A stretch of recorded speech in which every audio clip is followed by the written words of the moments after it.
Hello, everyone, and welcome to Get CanLit, a podcast that showcases Canadian authors. I'm your host, Maria Zupardi, an avid CanLit reader, and keep on listening to find your next favorite book today. Hello, everyone. Welcome back. I had something else completely planned for this episode, but then I saw something that got me a little annoyed. Not annoyed, but just wanted to comment on. So let's just get right into it. So, of course, it's about Indigo because I love to talk about Indigo a lot on the show. Sometimes hate on it more than other times. But the big news, basically, if you've missed it, I'm sure you haven't, is that Heather Reisman has agreed to step back in as CEO, which she was going to retire from the company or step back down from the company. I don't know.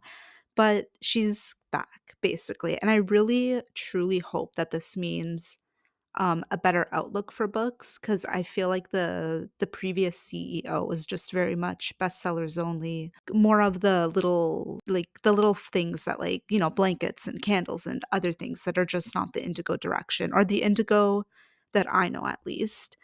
So that's been going on. So I've been feeling a little hopeful the past little bit, but then I saw this article. It was an opinion piece in the Globe and Mail from Marsha Lederman.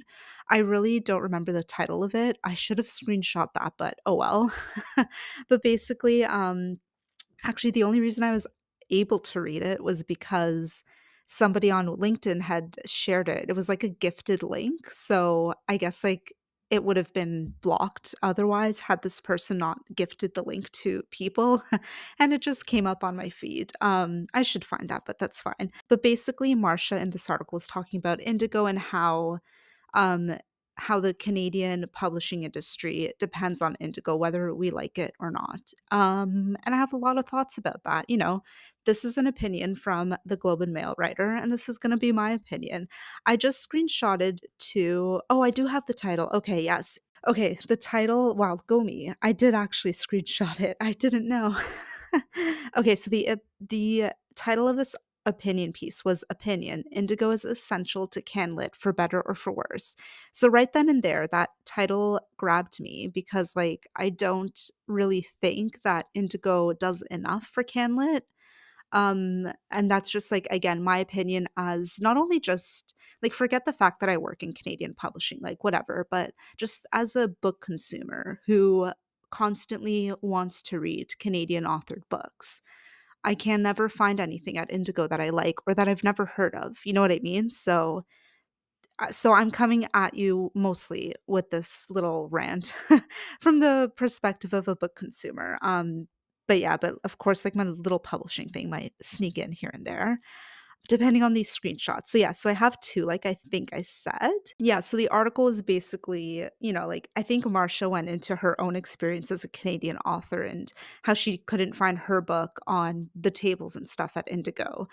And then, but yeah, it was basically, again, just like a piece on how Indigo helps the Canadian publishing industry or how it, I kind of want to say control it, but I don't think that was Marcia's intent with the article. But for me, as a reader reading it, I was like, oh, this is how Indigo controls the industry. But, anyways, the first quote I have for you from this opinion piece is I don't know Miss Reisman, but I appreciate that she created a brand that celebrates Canadian books. Indigo is not just Canada's book retailing giant, it is an essential part of our publishing ecosystem, for better or for worse.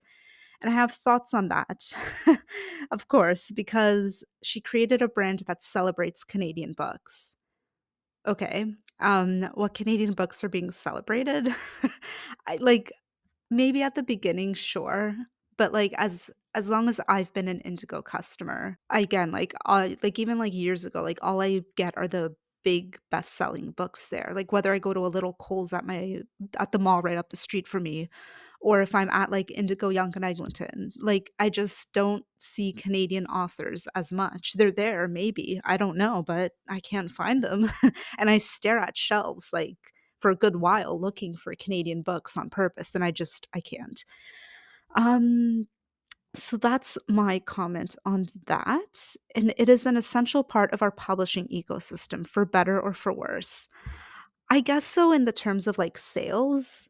like sales, when I mean sales, I mean by Indigo purchasing however many titles from a Canadian publishing company and putting it in their stores. So whether those books sell in store or Indigo returns them all, like when they're trying to return books on pub date, for example, I don't know, but I think it's great for a buy-in. When you get an Indigo buy-in, like, great, something to celebrate, something to pay attention to, something to put time and effort behind when promoting your title.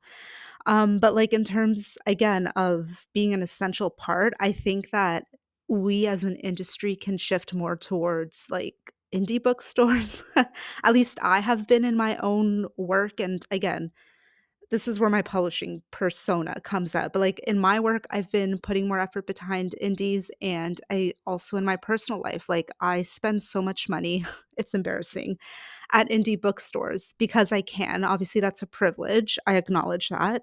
But like I save my money to make sure that I can buy what I want to buy at indies. And if I need something very urgently, yes, I admit to using Amazon for like a buddy read book or something, but like that's only like one buddy read a month. Like if my indie bookstore doesn't have it in stock or it'll take like 28 days to obtain, like, sorry, I'm just going to go buy it off of Amazon. But again, the bulk of my purchases are from either Book City, Queen Books. So I think we need to reframe essential because Indigo, yes, again, it's been essential for book sales. Sorry, not sales. We can't rely on Indigo for sales, but it's been essential for purchases or buy ins to Indigo for the Canadian publishing industry. But in terms of sell through, I think indies got it. Like you're more likely to get on a bestseller list if you have like a book launch event at with book sales with an independent bookstore rather than at Indigo. If you, again, speaking from a Canadian small press, small independent press kind of perspective. Yeah, so again, it's the essential word that's annoying me because clearly because I don't know, it's just I don't see it as an essential part. Maybe in okay, forget this buying season. I think they're what buying season are we in? I think we're in like summer, believe it or not, summer 2024, or like we're just starting summer, I think. So, like, let's say fall 2024 titles, once those are bought in, kind of in a couple months or whatever it is, I think we'll see that shift between the previous CEO and then how Heather's going to start running things again for the time being. So I think fall would be a bit of a pivoting point next fall next year for for being able to see the impact of book sales and different types of books at a local at an Indigo store. I hope, but fingers crossed that that's what happens. Because again, like I think Indigo is great because a lot of people go to Indigo. Like, let's just be honest. So I think that they should really have these books available, even if it's just one or two copies per store. Like, just have them there. That's literally all I want because I will find it at your store. Again, I stare at those shelves long for a long time looking for indie press books that I can never find. If you just like stock one or two, like you're doing a publisher a favor and you're just, again, going back to what Marsha Lederman says, creating a brand that celebrates Canadian books. So that's that. Okay. I think that's like almost 9 minutes, I think, on that. So let's move on to my second and final quote about this article or opinion piece. So then Marcia goes on to write, Canadian publishers and authors rely on Indigo. For sales, yes, but also for marketing and visibility. A prominent Indigo display or in store event can be a huge boost. Landing a Heather's Pick sticker on your cover offers a promise of success. There are literally every sentence has something wrong with that. So let's break it down. Um, so I want to go the first part here, marketing and visibility. I mean, I know in this article, Marcia talked about there was like a Canadian promotion, probably for their like 100th, no wait, 100 and however old is Canada, whatever the last thing was, whether it's 100 or 150, damned if I know. But like they did some kind of promotion about like reading Canadian. it was a big thing back when it was happening. That was the only thing, again, in my recent memory that I remember um, Indigo doing. So, in terms of, again, marketing and visibility, okay, best-selling books are marketable and visible in your store when you, especially on Indigo, again, my frame of reference is Young and Eglinton, because I'm usually there, like, at least once a month having dinner with a friend. But yeah, like, marketing and visibility, like, when have they marketed books? Yeah, they do put Canadian sorry, they do put independent Canadian publisher books on, like, their most anticipated reads collections, like, with that promo when you, uh, pre-order books and it's like you get 500 bonus plum points, like, they do add them there sometimes, probably 1 per publisher if you're lucky, maybe 1 or 2 sometimes, it depends on, like, the titles and stuff. Um but again, that's like a mid-sized kind of one of the larger indies kind of getting on that list. Whether a really, really small press like, I don't know, like Moenzi House or something gets on there, I don't know, probably not. Or like, Palimpsest Press Books or something, like, I don't think they would ever get on that, which is, again, like, you're not marketing those little press books that are great, but, like, again, they just don't get pickup from Indigo. So, they don't do that for everybody, and again, visibility, like, where are there tables of indie CanLit press books? Nowhere. They don't have them, so don't bother looking for them in store. Um, I don't know, I just don't like, this is just so not what Indigo is for. Like, a prominent Indigo display or in-store event can be a huge boost. When does Indigo do prominent in-store display from a book of Canadian indie can lit? Or like an in-store event, like never. They do it for the big 5 publishers or, like Marissa Stapley, of course, Chantel Guertin. I'm sure they would do something for the holiday season for her upcoming book. I'd be surprised if they don't. But yeah, I don't like or the American authors that come here, like R.F. Kuang or who's coming? I think it's Chloe Gong that's coming soon. They'll do it for those authors, but they won't actually do it for the Canadian market. Like, selling American books or American authored books in a Canadian publishing market is not helping the Canadian publishing industry. I think that's my long ass point. It took me like how many minutes to get to that. Oh my god, if I can like live by that quote. Wow. Someone like write that down for me because that was genius, I think. um Oh my god, but, like, it doesn't help, like, so where again, the title of this opinion piece, "Indigo is essential to CanLit," but where's the marketing? Where's the visibility? Where are the prominent Indigo displays? They had a bunch of books of, Spare and even Michelle Obama's new one, like, very, like, again, like, a freaking a circle tower of books just stacked of those books, of Spare and Michelle Obama. Of course, yes, I know we cannot compare CanLit to someone of like, the fame and fortune and everything of, Prince Harry or Michelle Obama, but, like, where is something like that? Even, like, a little thing of CanLit books, where is it? I see a very little shelf, on the 2nd floor of Indigo, Young and Eglinton with CanLit on there, but, like, there's what, 2? Maybe 3 of them are from indie presses. Other than that, like, it's all, like, again, like, the big 5 kind of thing.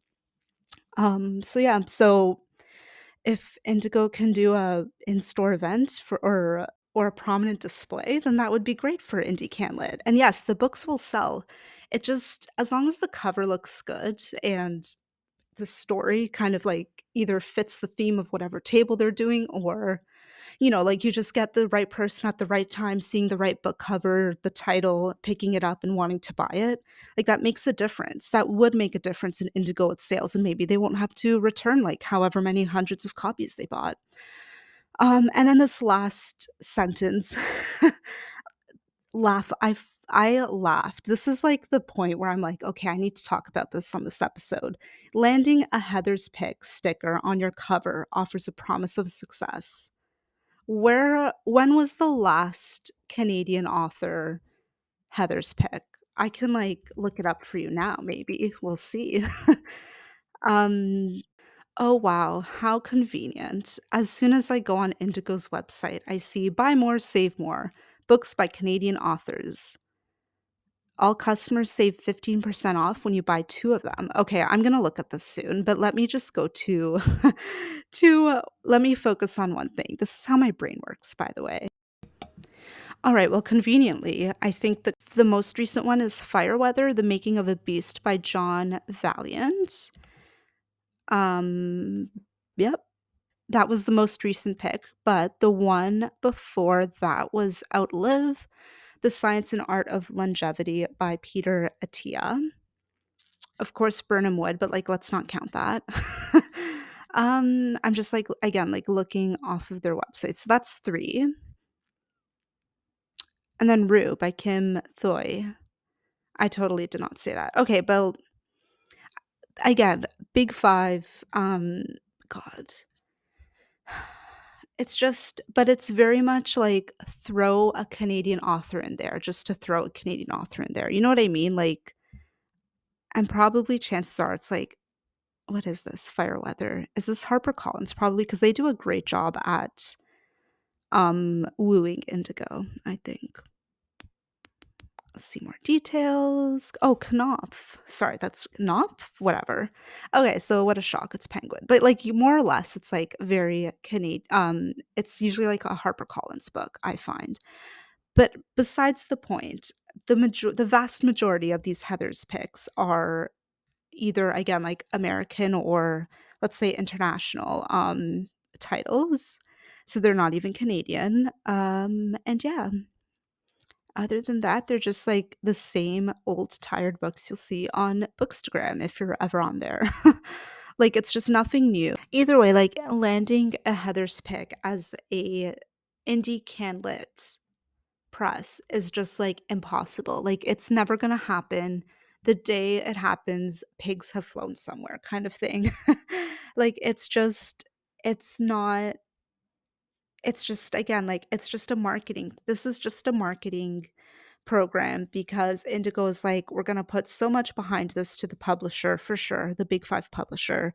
Make sure it's all printed out nice. Make sure, like we're going to tell you in advance the dust jacket or whatever has the Heather's pick thing either printed on it or, like make sure it's a nice spot that we can put it on kind of thing.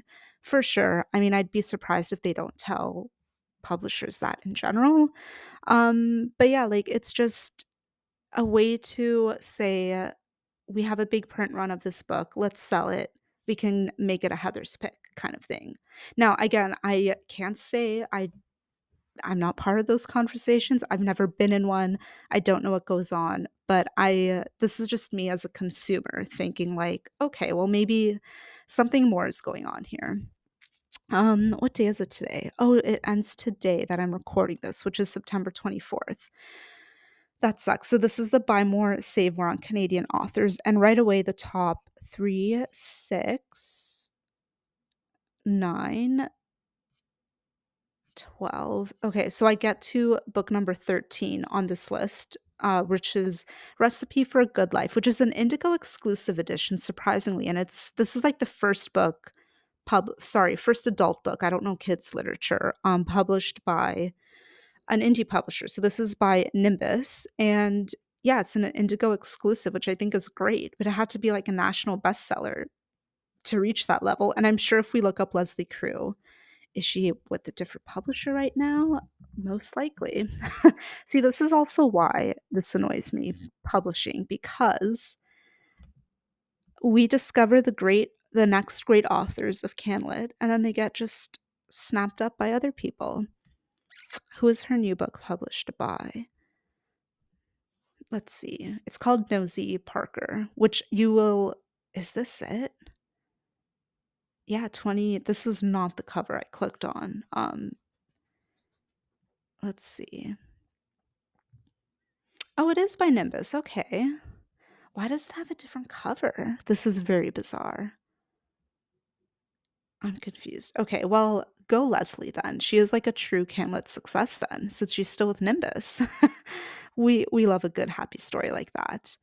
But more often than not, they get these Indigo exclusive editions when they move up to like a big five. So Leslie Crew, I gotta buy one of her books now and support Nimbus.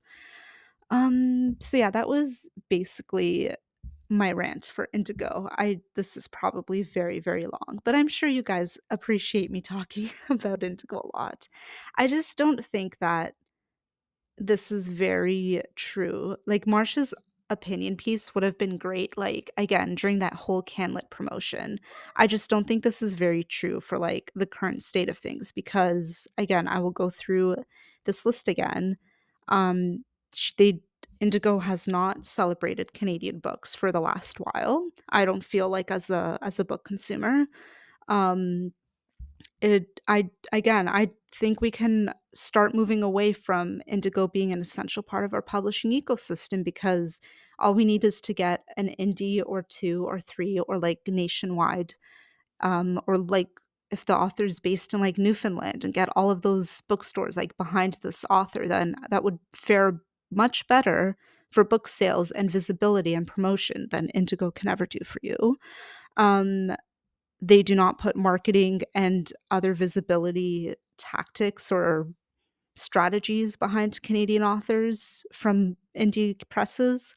They do not do prominent Indigo displays because I don't constitute a, let's say, 3 or 4, maybe 5 shelves, not 5 shelves, but like 5 face out end caps with 3 books on each shelf as a prominent display. They don't do in-store events, and they don't get Heather's picks. So where this is all coming from, I don't know. But by the way, Indigo did accept a grant from the Canadian government. It was like, what, I think I've said it before, but like 3 million, let's say, probably slightly more, maybe 3.1 million dollars for the Canada Book Fund. Again, a grant from the Canadian government meant to support Canadian books or Canadian retailers, book retailers, I should say. But again, the intent would be to use it for Canadian books, I would hope. But yeah, but they did that, and I don't see any Canadian books on their shelves.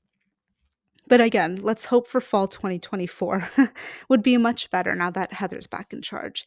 But until then, and probably way past fall 2024, I will be shopping religiously at my indie bookstores and going broke to do it because you know what? I don't care.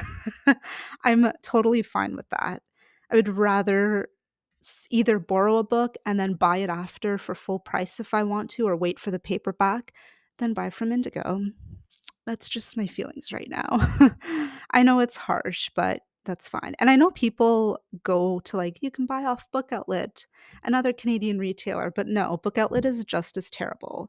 I have had a post on my my close friends thing a while ago. And this is not to shame anyone who buys from Book Outlet. I'm just saying that I will never support them again because it was a huge thing on book Twitter. It never kind of went to Bookstagram or Book Talk. I know a couple videos were made on BookTube, but again, like, if you can find them, good for you. I've tried to find them because I was so tired of explaining the situation to like a number of people, but I couldn't find them. And I don't remember the booktubers who talked about this, but I will tell you that Book Outlet, when it was, the whole pandemic thing and George Floyd, and everyone was looking at companies trying to hold them accountable rightfully of their actions and inclusivity, Book Outlet became a bit of a target on book Twitter. So what happened was, they had this book vlogger or book blogger program for booktubers, and there were 5, I think it was definitely 5 booktubers on there. So like Books and Lala, Haley and Bookland, Naya Reads and Smiles, who has not really been on BookTube ever since this incident. And there was one woman who recently had joined, and she was like the least amount of followers or subscribers on that program. I think she had like, I don't know, over like 5K at the time, which again, like, when you compare that to like Haley and Bookland or Books and Lala, like, that's not much. You have still have a lot of ways to grow. So why they were putting, or even like again, Naya Reeds and Spouse, I think she had like 70K at the time. And Naya Reads and Smiles was the only Black woman on that book blogger program. And but like the problem was that she was like just very she was a very light skinned she is a very light skinned Black woman. So like, and you have other Black booktubers who are darker skinned who have way more subscribers than this one woman who joined like later on who was white with like just over 5,000. It made them question rightfully why they weren't accepted into the program. So they were asking that on Twitter. And Book Outlet, god damn it, they responded to one comment, and I'm sure you can find it on Twitter. And they basically said that they only consider or accept people into the program or for the program who have family friendly content, which is like, so Black booktubers, dark skinned Black booktubers don't have family friendly content. Like, what are you trying to say? Because again, we had books and Lala, Haley and Bookland, who sometimes swear once in a while in videos, which they admitted to online, and that's not family friendly content. So I don't know who the hell Book Outlet was trying to kid with that comment. They couldn't even apologize properly. They apologized publicly in response to some other tweet, which kind of like obviously buried their it doesn't show up on like your main feed or your profile on Twitter. Like you'd have to click onto their replies to see that reply of an apology, but then obviously if they're replying to other people, then it's going to get buried. It's like it wasn't a full out proper apology. So that got people even more mad, including me, because like how do you say like family friendly content and just, oh my god, what a mess. So that's why I never buy from them ever again. So yeah, so I will happily go broke not supporting Indigo, buying from Amazon once or twice a month maybe, and just buying the rest from indie bookstores. Because again, like all I want to do is buy Canadian books. I get books sent to me all the time. I have some old not bestsellers, but like old big books, old like big name books kind of thing, like just sitting on my floor because they were sent to me as an ARC. So like I'm okay with bestsellers. Like that's not what I want to read right now. What I want to read and buy and purchase and support are Canadian authors. So again, it's not the place for me to do it at Indigo or Book Outlet. So I digress. So that's my rant. I hope that made sense. I know I say that a lot, but like I'm just freestyling this, guys. I don't know what the hell I'm saying. I'm gonna listen back to this and edit and be like, oh god, like what was I doing? Yeah, but that's it. That's my story for the day. Indigo is annoying me constantly, but I just don't get how removed that opinion piece was. Cause like if you yourself as an author, when you went in, like I can look up her book, Marsha, like we can see when she went in. So she wrote a Holocaust book. When was this published? The first result that comes up when you look up Marsha Lederman book is Kiss the Red Stairs from Penguin. Okay. Okay. Oh, 2023, August. Interesting. So, yeah, so she must have been talking about this book when she was talking about going into the Indigos and not having it on display, which is actually interesting because it's a national bestseller. All right.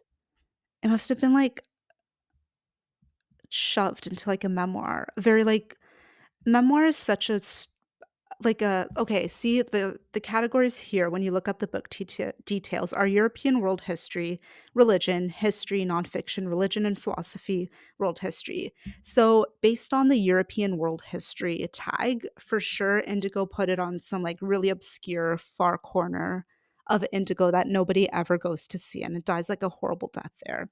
So that's probably what happened to Marsha Lederman's book. Not to any fault of her own. It's just that's the category, and that's just what Indigo's gonna do with it.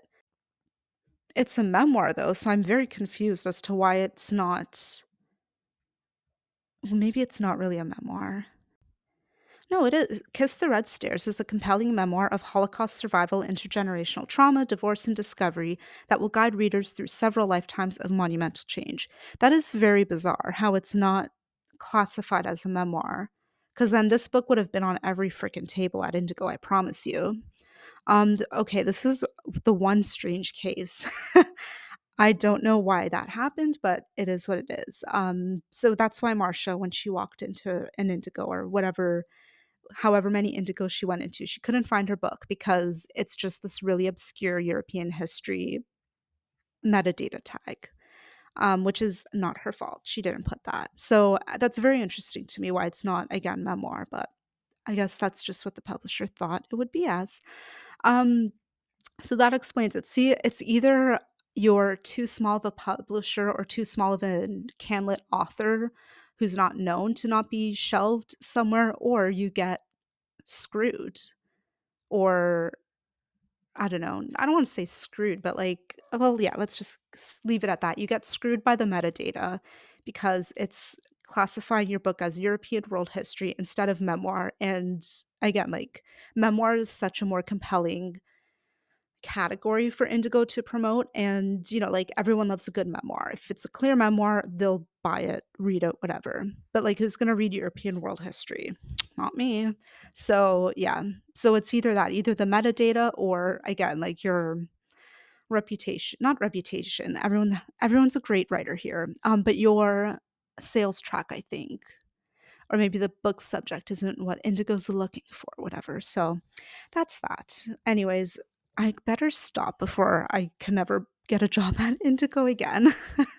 Not again. I've never worked there before, but like, if I ever wanted to work in their head office, I will never be able to do so now for sure. But I don't think that's that much of a problem. Anyways, this has been a long episode for sure already. So let me just look up my Goodreads super quick and give you a Giller Prize reading update, which is another thing that's very questionable. Um, oh my god, I cannot with this long list. Anyways, so what I'm reading right now is We Have Never Lived on Earth by Kazia Van Shake, which is an interconnected short story collection. I love interconnected short story collections. Like, Home of the Floating Lily by Silmi Abdullah is just phenomenal. So like, I was so excited to read We Have Never Lived on Earth. The first story had me very confused. I think because I should not start literary fiction type books like on my Kobo as I'm lying in the dark on my bed, just like reading before I go to bed. Really should not, because I didn't understand the first story, but that's my fault. But like, the stories that have followed, I'm like almost halfway through the collection now. They are so good. Like, I love the writing. I just love. I'm so invested in the characters. So very well done. I can't wait to finish it. And then the other book that I'm currently reading, which I regret starting, is Study for Obedience by Sarah Bernstein. And oh my God, my mom picked up the book because it was just lying on the couch, and she turned it over and she's like, $30. And in my head, I'm like, yeah, $30 wasted. Because it's just not, I don't know, it's very literary. It's just flying over my head, no pun intended to the cover.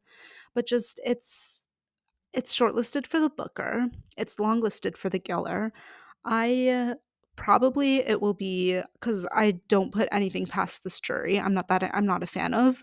I just don't think that I think that this will be on the Giller shortlist, just because, again, she was shortlisted for the Booker, so now she has to be shortlisted for the Giller because it's just as serious of an award than like the Bookers. So I feel like that's going to be the vibe this year. So probably like all the big 5 books are going to be on the long list or short list, which, if that's the case, I have heard so much buzz about Benson Yu. I have the book on Libby right now, but I should just return it cuz like, just the way people talk about that book, it just seems like it's the real big like surprise book of the Giller long list. So I think that it's gonna go places, and I just want a physical copy of that book before I read it. So that's where I'm at with currently reading. What I have finished was ECW's first Giller nominated book, We Meant Well by Iram Shazia Hassan, which is so freaking magnificent. Like, I gave it 5 stars. I did not hesitate. It has unlikable characters. It has just like morally gray characters, kind of, but just like they're like, they truly meant well. Now, whether that means well for whether that's a good, like, we meant well, or just kind of like a very selfish, we kind of meant well, it's up to you to decide, and you'll get this when you read the book. I don't wanna give away any spoilers, but it is just beautiful. The writing is really great for a debut, it's so strong. It was edited so well, and yeah, it's just it will shock you, I think, with how like, it's a book club book for sure, like, it needs to be discussed with other people because you cannot read this alone and then just think, like, "What the hell am I reading? Like, what do other people think? What's going on? What am I supposed to be thinking when I'm reading this?" Like, you need to talk these things out when you read the book. So, I suggest buddy reading it or just grab a group of friends and create a random book club and just read We Meant Well because it is essential. It's beautiful. I highly, highly, highly recommend it. It will definitely be right up at the top of my favorites of this year for sure. And I need to go back to Book City because I should have picked up a copy when I was there the other weekend because they had signed copies. And I'm like, well, I haven't read the book yet. I'm reading it right now. I'll just wait and see if I want to pick it up and buy it after. Stupid me. I should have picked it up then. But you know what? It's fine. It's fine. We all make mistakes. This was mine for last weekend or the weekend before. Yeah, this might be a very long episode. God damn it. I have to edit all this. So, yeah, that's just a very quick reading update. I am so sorry that I had other things planned, but then this one opinion piece, I could not let it go. I'm so sorry. But I feel like you all really like when I talk about Indigo. Like whenever I talk about Indigo, that's when I get messages too. So, yes, I hope you appreciated all this insight and everything. I will have definitely a better Giller reading update for you next episode. Remember, the shortlist is announced on October 11th, so there's still lots of time to get your reading in. I do suggest, though, that it's fine for you to skip Study for Obedience. Like, you're really not missing out. Oh God, there was such a Sweet Home Alabama moment when I was reading it because the sister in the one of the main characters in the book, she was like bathing her brother who's like an adult, like they're all adults here. Oh my God, it was so freaking weird. Oh God, I can't even think about it. I'm just getting like, again, like the ick, Sweet Home Alabama vibes from that book. So you can skip it for sure. But I am compelled to read it because like everyone's raving about it. They call it eerie. There's some kind of like mad bovine swine flu or whatever going around, which I haven't reached that part yet. So I'm just waiting for that to happen basically. And then I'll see if I continue or not. Or maybe I'll just DNF it because I'm kind of not into it. But, anyways, I will update you on whatever shall come for the next episode. Until then, happy reading. Go support your local independent bookstore. And yeah, keep continuing to read CanLit. Thanks for listening to the Get CanLit podcast, a show that's all about what Canadian authors you need to read next. Don't forget to rate, review, and follow on your favorite platform, and watch out for new episodes every other Tuesday. You can find me on social media at Get CanLit Podcast on Instagram and Facebook, and at Get CanLit Pod on Twitter. Thank you, and I'll see you next time.